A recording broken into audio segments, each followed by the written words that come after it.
본문 말씀을 가지고 또 주님께 나의 삶을 맡기며 라는 제목으로 말씀을 나누겠습니다.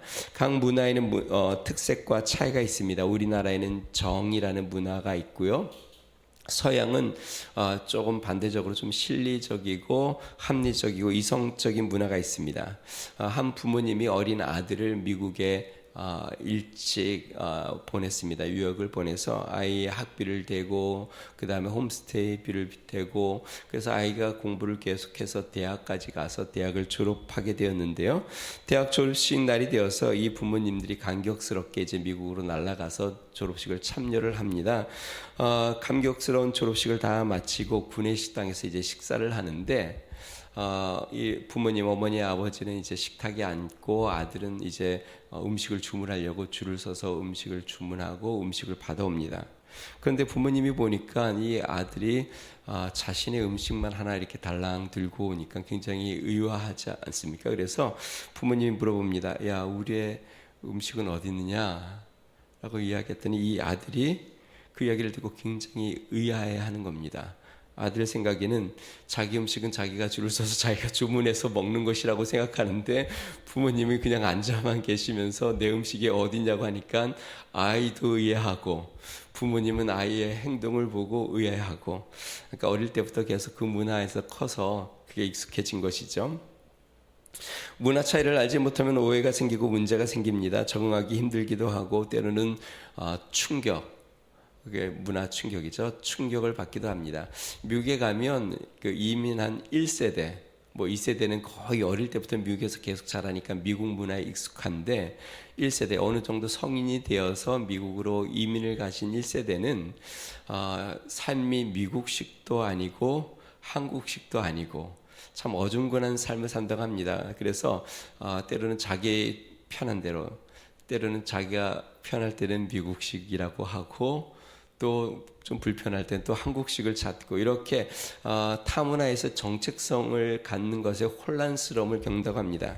자, 그런데요, 많은 그리스도인도 실제로 이 세상에 살면서 그런 삶을 삽니다. 우리는 세상의 문화 가운데 세상에 살면서 그리스도인의 문화를 갖고 삽니다. 분명히 세상에는 세상의 문화, 그러니까 세상의 방식이라는 것이 있고 세상의 삶의 길이라는 것이 있는데 우리는 하나님을 예배하고 섬기고 또 성경을 통해서 믿음의 길을 배우고 믿음의 문화를 배웁니다. 그러니까 이 세상에서 하늘의 문화를 갖고 살려고 하다 보니까 혼란스럽고 때로는 우리가 정체성의 혼란을 겪게 되는 것이죠. 세상에 사는 문화는 그렇습니다. 세상에 사는 문화는 실리적입니다. 이익이 되고 또 유익이 되어야 합니다. 또 이해가 돼야 합니다. 합리적이어야 합니다. 또 이성적으로 맞아야 합니다. 뿐만 아닙니다. 세상적인 문화는요, 부하여야 힘을 갖고 또 권세가 지배를 하고 또 강자가 지배를 하는 것이 이 세상의 방법이고 세상의 문화입니다. 그런데 성경의 문화는 전혀 그렇지 않습니다. 성경의 문화는 섬기는 자가 높은 자라고 성경은 예수님이 이야기합니다. 또 성경의 문화는요, 믿음의 문화는 실리적인 것을 추구하지 않습니다. 내가 이것을 해서 얼마나 유익이 되느냐를 추구하지 않습니다. 여러분들이 신앙생활을 해서 예배를 드리고 하나님 앞에 예물도 드리고 교회에서 봉사도 하고 하는데 그것을 이윤을 따지면서 하지는 않지 않습니까? 우리가 주님을 섬기는 이 믿음의 생활은 실리적인 것은 아닙니다. 또한 주님을 섬기는 우리의 믿음의 문화는요, 이성적이거나 합리적이지 않을 때도 많습니다. 무리를 걷거나 아니면 병든 자를 위해서 손을 얹고 기도하는 거나 이 모든 것들이 이성적으로 합리적으로 과학적으로 다 이해가 되거나 또 그것이 합리적이어서 우리가 그렇게 따르는 것이 아닙니다. 우리는 하나님을 믿습니다. 성령의 역사를 믿고 우리 하나님의 살아계심을 믿습니다. 눈에 보이진 않지만 우리 하나님께서 우리의 삶을 주관하고 계시고 우리 하나님은 능치 못함이 없으신 분이어서 무엇이든지 가능하게 하고 우리의 삶의 문제를 컨트롤하고 다스릴 수 있는 분이 우리 하나님을 믿어 우리는 그 하나님을 바라보며 삽니다. 이것이 바로 우리가 갖고 있는 믿음의 문화입니다. 이 문화가 세상의 문화와 계속 충돌을 하기 때문에 그렇기 때문에 믿음 생활이 쉬운가요? 어려운가요?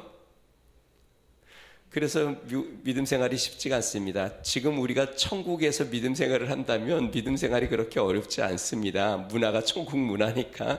근데 이 세상은 사단 권세가 권세를 부리고 있는 세상의 문화에 사로잡혀 있는 문화에 우리는 이 땅에서 나그네처럼 천국 문화, 하나님의 믿음의 문화를 갖고 살기 때문에 이 문화가 계속 삶에서 충돌하는 거죠. 거래를 할 때에도 충돌을 하고, 사람들과 대화를 할 때도 충돌을 하고, 친구들을 만나서 우리가 활동을 해도 충돌을 하고, 친구들은 술자리에 가자고 하는데 우리는 믿음의 문화는 그것을 반하기 때문에 또 안 가기도 하고, 이런 충돌들이 우리의 삶에 많이 있는 것이죠. 제가 목회를 해보니까요, 세 종류의 그리스도인이 있는 것 같습니다. 세상을 살면서 정말 믿음의 문화대로 사는 그리스도인이 있고, 교회를 다니면서 세상 문화로 사는 그리스도인이라고 하긴 좀 그렇죠. 교회는 출석하지만 삶은 세상의 문화를 쫓아 세상의 길로 똑같이 가는 교인이 있고, 세 번째는 어떤 사람일까요? 자기가 좋을 때는 세상의 문화를 쫓고, 또 어떨 때는 믿음의 문화를 주장하기도 하고, 교회 와서는 믿음의 문화인 것 같은데 교회만 딱 벗어나면 또 세상 문화로 살고, 마치 이민 1세처럼 어떨 때는 한국식대로 또 어떨 때는 미국식대로 정체성을 바로잡지 못하고 혼란을 겪는 것처럼. 자, 그러면 신앙의 이러한 문화 충격을 받는 우리는 무엇을 기억하며 살아야 되는가? 오늘 본문 말씀을 통해서 세 가지를 살펴봅니다. 첫 번째는요, 세상 문화의 유혹은 계속 찾아온다라는 것입니다. 오늘 본문은요, 10사람들이 다윗의 무리들을 사울 왕에게 밀고 하는 내용입니다. 그런데요, 이 10사람들이 다윗을 사울 왕에게 밀고 하는 것이 이번이 처음이 아니라 두 번째입니다. 23장에도 그렇게 해서 사울 왕이 3,000명의 정예병을 이끌고 왔습니다. 그래서 완전히 다윗 무리를 포위해서 사울 왕의 손아귀에 이제 거의 다 들어오려고 했는데, 그때 전령이 급하게 와서 블레셋이 쳐들어왔으니까 빨리 오세요 하고 이 사울 왕이 다윗 쫓기를 포기하고 돌아간 장면이 나왔습니다. 한숨 돌린 것이죠. 그런데 오늘 이 다윗이 이 10사람 주변에 이제 다시 또 오게 되니까 또 사울에게 찾아가서 밀고를 합니다. 그래서 사울 왕이 이전과 동일하게 정예병을 이끌고 이제 다윗을 잡으러 옵니다. 다윗이 한밤중에 보니까요, 사울의 진지가 보이는데 사울 왕과 모든 군사들이 골아 떨어졌습니다. 그래서 다윗이 군대 장군 아비새와 함께 진지에 은밀하게 들어갑니다. 그러니까 아비새가 이렇게 이야기합니다. 우리 8절 말씀 한번 볼까요? 제가 읽어보겠습니다. 아비새가 다윗에게 이르되 하나님이 오늘 당신의 원수를 당신의 손에 넘기셨나이다. 그러므로 청하오니 내가 창으로 그를 찔러서 단번에 땅에 꽂게 하소서. 내가 그를 두 번 찌를 것이 없으리이다 하니. 다윗의 군대장 아비새가 다윗에게 허락만 하면 내가 지금 단번에 칼로 이 사울을 꿰뚫겠습니다. 죽이겠습니다. 여러분 한번 생각해 봅시다. 우리 교회를 굉장히 누구든 못 살게 굴고 힘들게 하고 어떻게든 교회를 망하게 하려고 하는 사람이 있는데, 그런 좋은 기회가 있고 만약에 우리 안영준 집사님이 저랑 같이 이렇게 가보니까 그 기회를 없앨 기회가 생겼다고 쳐봅시다. 그러면 아마 그런 권면을 할 수 있겠죠. 이거 끝냅시다. 끝장냅시다. 안 집사님은 아닌 그럴 것 같은데 아비새가 그러는 겁니다. 창으로 내가 단번에 찔 테니까 이렇게 끝내버립시다. 그런데 다윗이 이를 허락하지 않고 사울 왕의 창과 물병만 살짝 들고 나옵니다.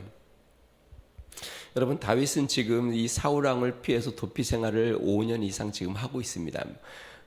매일매일 거처를 옮기면서 발각되면 또 도망가고 또 도망가고, 그런데 그렇게 다윗을 따르는 무리가 창을 들만한 사람만 600명, 그러니까 여자아이 다 포함하면 한 2천여 명에서 3천여 명 정도 될 것 같습니다. 그 무리가 계속 무리 생활을 하고 도망치는 생활을 한다고 한번 생각해 보세요. 뭐 양식도 그렇고 거처도 그렇고 얼마나 뭐 전에 봤지만 다윗이 굴 속에 들어가 숨기도 하고 숲 속에 숨기도 하고 그 고난을 당하고 있습니다. 그게 다 사울이 자기를 죽이려고 하기 때문에 그런 건데요. 오늘 본문에 다윗이 이 군사들이 다 잡는 것을 보고 가보니까 사울 왕 머리맡까지 갔는데도 아무도 눈치채지 못합니다. 여러분의 삶 가운데 이런 일이 있으면 어떻게 해야 될까요? 원수를 갚아야 할까요? 우리 혜진 자매가 아니라고 머리를 유혹이 될까요? 안 될까요? 예를 들어서 우리가 뭔가 거래를 하는데 서류 하나만 그냥 눈 딱 감고 작성을 하면 돈 1,000,000원이 절약이 된다고 한번 생각해 봅시다. 돈 얘기하니까 갑자기 실감이 확 오세요.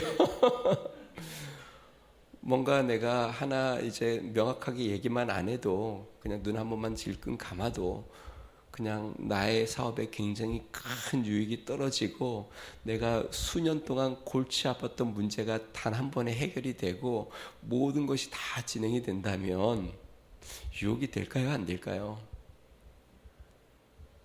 분명히 유혹이 되겠죠.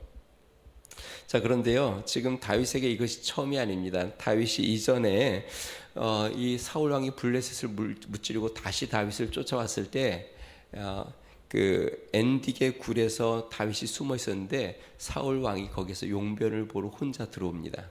그때 다윗과 함께했던 군사들이 이렇게 이야기합니다. 하나님이 기회를 주셨으니까 죽입시다. 그때 다윗이 어떻게 했습니까? 사울 왕의 옷자락만 살짝 자르고 죽이지 않습니다. 어떻게 보면 주변 사람들이 다윗을 보면 좀 답답할 겁니다. 야, 쉽게 끝날 수 있는 일을 왜 이렇게 돌아가고 왜 이렇게 고생을 할까? 그런데 다윗은 옷자락만 자르고 창하고 물병만 들고 나오고 그 이유는 9절에 나옵니다. 9절에 이렇게 이야기합니다. 제가 읽어보겠습니다. 다윗이 아비새에게 이르되 죽이지 말라. 누구든지 손을 들어 여호와의 기름 부음 받은 자를 치면 죄가 없겠느냐 하고, 다윗은요 하나님의 문화의 기준으로 산 사람입니다. 아무리 세상적인 기준에서 원수를 쉽게 갚을 수 있는 세상적인 방법이 있다 할지라도 다윗은 하나님의 말씀과 하나님의 문화의 기준하에 이게 옳지 않기 때문에 절대로 그렇게 할 수 없다고 이야기하는 겁니다. 그런데 우리가 알다시피 다윗이 그렇게 함으로 말미암아 지금 첫 번째 엔게디 굴에서 죽이지 않아서 또 지금 이런 고난의 길을 계속 가고 있습니다. 그리고 오늘도요, 오늘 이 본문에서 다윗이 창으로 찔러 죽이지 않기 때문에 어떤 일이 생기냐면 또 블레셋으로 블레셋으로 피해서 도망가기 시작합니다. 그러니까 이 도피 생활이 한 몇 년 더 연장이 또 됩니다. 근데 제가 참 흥미롭다는 생각이 드는 게 하나님께서 거의 똑같아 보이는, 그러니까 다윗이 죽일 수 있는 저류의 기회를 한 번만 준 게 아니라 또 한 번 해서 반복적으로 주시고 계시다는 겁니다. 그럼 제가 여쭤볼게요. 첫 번째 유혹이 컸을까요? 두 번째 유혹이 컸을까요? 다윗에게 두 번째 유혹이 컸을까요? 첫 번째 그렇게 믿음을 지켰는데 고난의 길을 또 엄청 걸었으니까 두 번째 유혹도 컸겠죠. 그런데 하나님께서 그 두 번째 기회를 허락했는데 다윗이 그 유혹에 또 넘어가지 않고 믿음의 그 기준을 명확하게 지키고 흔들리지 않습니다. 성도 여러분, 세상을 사는 우리 그리스도인에게 유혹은 계속 찾아옵니다. 그리고 제가 한 가지 말씀드릴 것은요, 하나님께서 세상의 유혹을 제거해 주시지는 않습니다. 그러니까 유혹은 계속 올 겁니다. 그러면 하나님은 뭘 하시느냐? 하나님을 의지하는 자에게 유혹을 이기는 믿음을 허락해 주십니다. 그 유혹을 넘어 하나님을 바라보고 하나님을 선택할 수 있는 믿음을 구하는 자에게 주십니다. 그래서 이렇게 기도하라. 시험에 들지 않게 기도하라. 그 다음에 주기도문에도 다만 악에서 우리를 구하소서 하고 기도하라라고 말씀했습니다. 유혹은 계속 오지만 우리는 그 하나님을 붙잡고 또 믿음으로 하나님 앞에 그것을 이기고 극복하며 승리하며 나아가는 것이죠. 믿음은 때로 돌아가는 것입니다. 이성적이고 또 실리적인 길을 돌아서 어쩌면 더 고난의 길로 가는지도 모릅니다. 쉽고 편하고 빠른 길을 버리고 믿음의 길로 걸어가는 것입니다. 그래서 우리 주님은 말씀하시기를 세상에 넓고 편한 길도 있고 좁고 험난한 길도 있는데 그 끝은 좁고 험난한 길의 끝은 생명의 길이라고 말씀하셨고 넓고 편한 길은 사망의 길이라고 말씀하셨습니다. 사랑하는 성도 여러분, 우리 주님 앞에 믿음으로 유혹을 넘어서는 믿음의 문화를 갖고 살아갈 수 있는 성도가 되기를 주의 이름으로 축원드립니다. 여러분들이 이제 세상 나가서 이번 주도 하루하루 살 때에 믿음의 문화가 여러분들을 계속 유혹할 겁니다. 세상 사람들이 뭘 그 정도 가지고 그렇게 따지냐, 그냥 그렇게 하면 쉽게 될 일을, 그렇게 하면 너에게 큰 유익인데 뭘 그걸 그렇게 지키려고 하느냐, 아마 그렇게 이야기할 수도 있습니다. 그러나 우리는 믿음의 기준을 갖고 있습니다. 그리고 하나님은 살아계십니다. 그 하나님 앞에서 우리가 믿음을 지키며 믿음의 문화를 갖고 그 믿음으로 이 세상을 살아가 세상을 이기는 참된 그리스도인 되기를 주 이름으로 축원드립니다. 두 번째 우리가 기억해야 될 거는요, 또 주님께 맡기며 살아야 한다는 것입니다. 다윗은 이전에 세상의 기회를 포기하고 믿음을 지켰습니다. 그러면서 자신의 생명을 주님 손에 맡겼고 사울 왕의 문제도 주님께 맡겼습니다. 그리고 오늘 본문에요, 다윗이 또 이 문제를 만나서 자신의 운명과 사울의 문제를 주님 앞에 맡깁니다. 10절에 이렇게 이야기합니다. 제가 읽어보겠습니다. 다윗이 또 이르되 여호와께서 살아계심을 두고 맹세하노니 여호와께서 그를 치시리니 혹은 죽을 날이 이르거나 또는 전장에 나가서 망하리라. 다시 이야기하면 여호와 하나님의 뜻에 나는 순종하고 이 문제와 나의 운명과 사울의 이 문제는 우리 주님 손에 맡겨 주님이 해결해 주실 것을 나는 믿는다라는 것이죠. 다윗은 하나님께서 세우시기도 하고 피하시기도 하시는 분임을 믿었습니다. 특별히 이 사울 왕은 하나님이 기름 부어 세우셨기 때문에 하나님이 피하신다면 하나님의 때에 하나님의 방법대로 그를 피하실 거라는 믿음이 분명했습니다. 그렇기 때문에 다윗은 이 모든 것을 하나님 앞에 또 이전에도 맡겼던 것처럼 또 다시 한번 주님 앞에 내어 맡기고 있습니다. 사랑하는 성도 여러분, 또 주님 앞에 여러분의 삶을 맡기시기를 주님으로 축원드립니다. 어떤 분은 이런 얘기를 할 수 있습니다. 내가 학창시절에 저는 저의 삶을 주님께 맡겨 정말 헌신했습니다. 저 예수님 처음 믿을 때 정말 나는 주님께 맡기며 살았습니다. 저도 이전에는 저의 삶을 주님 앞에 온전히 맡기며 정말 모든 게 주님의 것이라고 고백하며 살았습니다. 근데 여러분, 이건 믿음이 아닙니다. 오늘 이 순간 나를 맡기며 살지 않으면 그것은 믿음이 아닙니다. 이전 것은 지나간 겁니다. 이전에 주님 앞에 맡긴 게 아니라 지금 이 순간 오늘 나의 하루의 삶 가운데서 나의 생업 가운데서 나의 사업 가운데서 또 나의 모든 여건과 환경 가운데서 정말 나의 모든 것을 주님께 맡기며 살아가는가. 다윗이 이전에 주님 앞에 한번 맡겼습니다. 엔게디에서요. 그리고 오늘 또 한번 똑같은 상황을 맞이합니다. 그때는 맡겼는데 이번엔 못 맡긴 게 아니라 또 다시 한번 주 자신의 운명을 주님 손에 맡기며 나아갑니다.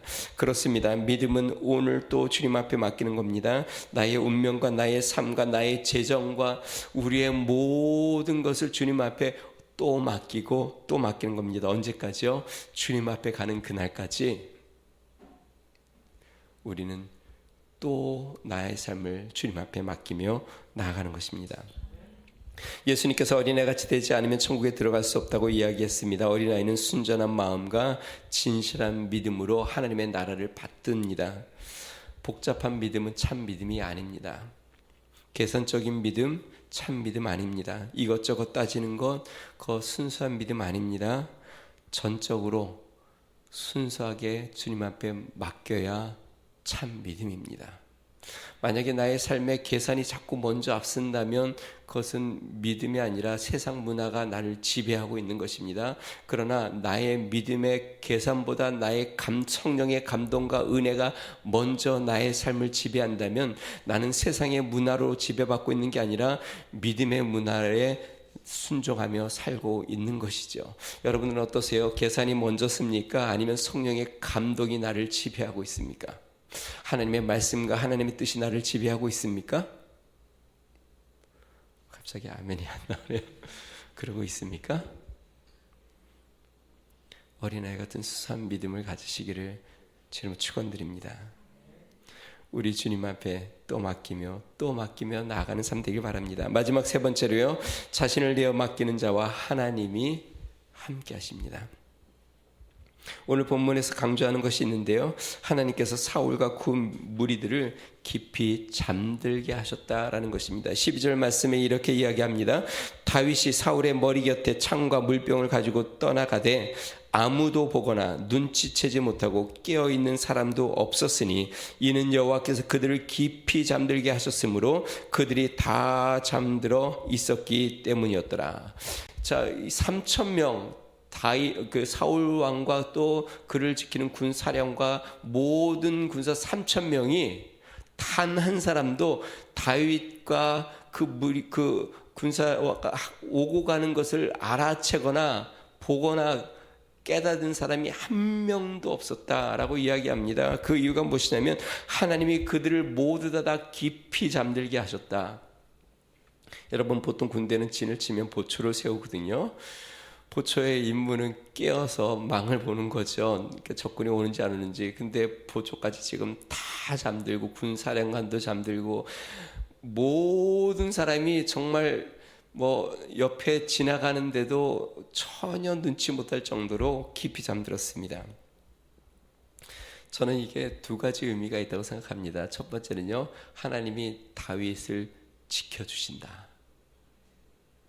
또 하나는 하나님께서 다윗을 테스트하신다. 하나님이 다윗을 지키기 때문에 위험에서 건지기 위하여 다윗이 발각되지 않게 지켜주신 것도 사실이고, 또 여러분, 아무도 깨어나지 않으니까, 보는 사람이 없으니까 단번에 칼로 찌를 수도 있죠, 창으로. 그런데요, 여러분, 아무도 보지 않는데 누가 보고 계실까요? 모두 다 잠들어 깊이 잠들어 깨달지도 못하는 그 순간 오로지 불꽃 같은 눈으로 보고 계시는 분이 계신데, 우리 하나님이 다윗의 중심을 계속 불꽃 같은 눈으로 보고 계십니다. 다윗이 찌를지 않을지. 다윗은 하나님의 테스트에 통과했고 하나님은 다윗을 지켜주셨습니다. 많은 그리스도인들이 자신의 삶을 맡기지는 않고 하나님이 책임져 주시기는 간구합니다. 내 삶은 전혀 맡기고 싶은 마음은 없고 내 문제는 하나님이 해결해 주셨으면 하고 기도합니다. 내 삶과 내 소유는 내 것이고 주님 앞에 주님의 소유라고 인정하지 않으면서 주님이 물질적인 축복을 주기는 구하며 간구합니다. 여러분, 아닙니다. 주님 앞에 맡기지 않으면 주님이 도우실 수 없습니다. 여러분의 재정을 주님 앞에 완전히 내어 맡기지 않으면 하나님이 여러분의 재정을 도우실 수 없습니다. 여러분의 사업을 주님 앞에 완전히 맡기지 않으면 하나님이 여러분의 사업에서 일하실 수 없습니다. 여러분의 자녀를 하나님 앞에 완전히 내어 맡기지 않으면 하나님이 여러분의 자녀를 컨트롤하고 그들의 삶의 능력을 베푸시지 않습니다. 내 거인 양 붙잡고 있으면 그래, 너가 해봐. 내 사업도 내 거인 것처럼 내가 붙잡고 있으면 그래, 너가 한번 해봐 하고 하나님이 손을 놓을 때까지 기다리십니다. 그래서 성경은 이렇게 이야기합니다. 너희 염려를 다 주께 맡기라. 이는 그가 너희를 돌보심이라. 너희 행사를 여호와께 맡기라. 그리하면 내가 경영하는 것이 이루어지리라. 시편 55편 2절은 내 짐을 여호와께 맡기라. 그가 너를 붙드시고 의인의 요동함을 영원히 허락하지 아니하시리로다. 여러분, 내가 붙잡고 있으면 그것은 내 것처럼 여겨지고 내가 그것을 주님 앞에 내어 맡기면 그것은 주님의 것이 되어 주님이 관리하실 것이고 주님이 책임져 주실 것이고 주님이 인도하실 것입니다. 그런데 내 거는 내 것처럼 붙잡고 또 문제는 하나님이 해결해 주시기를 바라고. 여러분, 그것은 너무 욕심 아닌가요? 주님 앞에 맡기면 주님이 책임져 주십니다. 미국 시카고의 빈민가에서 한 목사님이 이발사와 함께 이렇게 길을 걸었는데요. 이 가난한 동네를 가다 보니까 주변이 못이 지저분하고 또 악취까지 막 나고 그러는데 이 좀 회의적인 이 이발사가 목사님에게 이렇게 삐딱하게 질문합니다. 목사님, 정말 하나님이 살아계시고 사랑의 하나님이라면 사람들이 이렇게 처참하게 사는 것을 이렇게 그냥 두실 수 있습니까? 하고 목사님에게 항의하듯이 이렇게 비꼬아 얘기를 합니다. 목사님이 그것을 듣는데 옆에 보니까 한 노숙 청년이 지나가는 겁니다. 목사님이 이발사에게 이렇게 이야기합니다. 저 친구를 한번 보십시오. 저 친구가 수염도 덥수룩하고 머리는 길어서 어깨를 다 덮고 있지 않습니까? 그러면서 하는 말이, 아니 당신같이 훌륭한 이발사가 왜 저런 분들이 저렇게 지저분하고 비위생적으로 살도록 그냥 두십니까? 목사님이 그 이발사한테 얘기를 하는 것이에요. 그랬더니 이발사가 목사님한테 이렇게 얘기합니다. 아니 목사님, 그야 저 친구가 이발해 달라고 저희 이발소에 오면 제가 도와주겠죠. 만약에 그가 들어오면 요청만 한다면 제가 아주 저 청년을 미남으로 만들어 놨을 겁니다. 그랬더니 목사님이 그 이발사를 보면서 이렇게 이야기합니다. 하나님도 당신 생각과 마찬가지입니다. 사람들이 하나님께 나와 자신을 내어 맡겨 주님 앞에 기회를 드리면 주님은 완전히 새로운 사람, 완전히 다른 사람으로 바꿔 놓으실 겁니다. 상성도 여러분, 주님께 맡겨보세요. 여러분의 재정도 한번 맡겨보시고, 여러분의 미래도 한번 맡겨보시고, 여러분의 건강도, 여러분의 꿈과 여러분의 계획도 주님 앞에 한번 전적으로 다 맡겨보세요. 하나님이 그래 내가 해줄게 하고 완전히 새로운 사람으로, 새로운 삶으로 만들어 놓을 겁니다. 내 거를 내가 붙잡고 내 문제만 하나님이 고쳐달라고 얘기하지 말고, 문제만 주님 앞에 내어드리지 말고 여러분의 삶을 내어드리세요. 나의 삶 전부를 하나님 앞에 내어 맡기고 나아가시기를 주님 축원드립니다. 다윗이 자신의 운명을 또 주님 손에 맡깁니다. 분명히 다윗은 지금 단번에 창을 들어 사울을 꿰뚫을 수도 있었습니다. 이전에도 그랬습니다. 그런데 다윗은 하나님이 살아계신 하나님이 보고 계심을 알았고 하나님께 또 운명을 맡기고 또 운명을 맡깁니다. 물론 이걸로 말미암아 다윗의 왕이 되는 것이 지체가 됩니다. 그런데 그가 나중에 왕이 됐을 때 하나님이 그 왕권을 지켜주셔서 그의 나라는 영원하고 그의 후손에서 메시아가 나오고 구원자가 나와 그 다윗은 이스라엘의 상징적인 왕으로 지금까지 기억되고 있습니다. 우리가 믿음의 문화로 살면 이 세상에서 좀 돌아가는 것처럼 보일 수도 있습니다. 손해보는 것처럼 보일 수도 있습니다. 그러나 그렇게 내가 하나님 앞에 나를 맡기며 믿음의 길로 가기 시작하면 때가 되면 하나님이 들어 쓰실 것입니다. 하나님이 역사하실 것입니다. 하나님이 완전히 새로운 삶으로, 새로운 모습으로 우리를 변화시켜 주실 것입니다. 우리의 힘으로 살면 결과가 지금 우리의 모습인데요. 때로 만족스럽지 않은 우리의 자신의 모습이 있지 않습니까? 이제 한번 주님 앞에 맡겨보세요. 주님이 나의 삶을 어떻게 변화시키는지, 내 삶은 주님의 것이라고 고백하며 나아갈 수 있는 성도 되길 바랍니다. 우리 같이 한번 기도하겠습니다.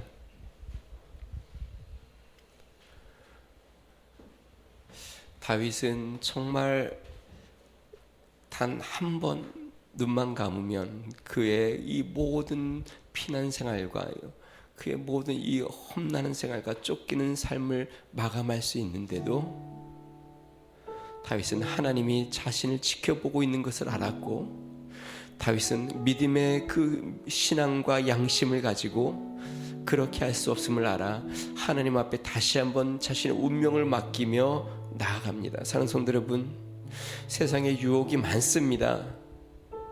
그냥 눈 한 번만 감으면 그냥 쉽게 해결될 수 있는 문제도 우리는 만나기도 합니다. 우리가 그렇게 힘들게 여기고 어렵게 여기던 그런 것도 우리가 세상 방법대로 하면 쉽게 해결할 수 있는 일들을 만나기도 합니다. 그러나 우리는 세상의 문화를 쫓는 자들이 아니라 우리는 믿음대로 사는 사람들입니다. 우리는 살아계신 하나님을 믿습니다. 하나님이 불꽃 같은 눈으로 우리를 보고 계시고 역사하시는 분임을 믿습니다. 우리 오늘도 또 내일도 주님 내 삶을 맡깁니다. 주님이 역사하십시오. 우리가 고백하며 나가는 삶 되게 해달라고 우리 이 시간에 같이 한번 기도하겠습니다. 좋으신 하나님 아버지 감사합니다. 하나님, 우리는 이 세상 가운데 믿음의 문화를 갖고 삽니다. 세상의 문화는 화려하고 세상의 문화는 하나님 아버지 우리를 쉬운 길로, 하나님 아버지 또 하나님 달콤한 길로, 하나님 아버지 또 물질로, 하나님 여러 가지 방법으로 우리를 유혹하며 세상의 길을 택하도록 하나님 아버지 우리를 이끌어 갑니다. 그러나 하나님 아버지 우리 안에는 믿음의 문화가 있습니다. 우리는 하나님의 길이 있습니다.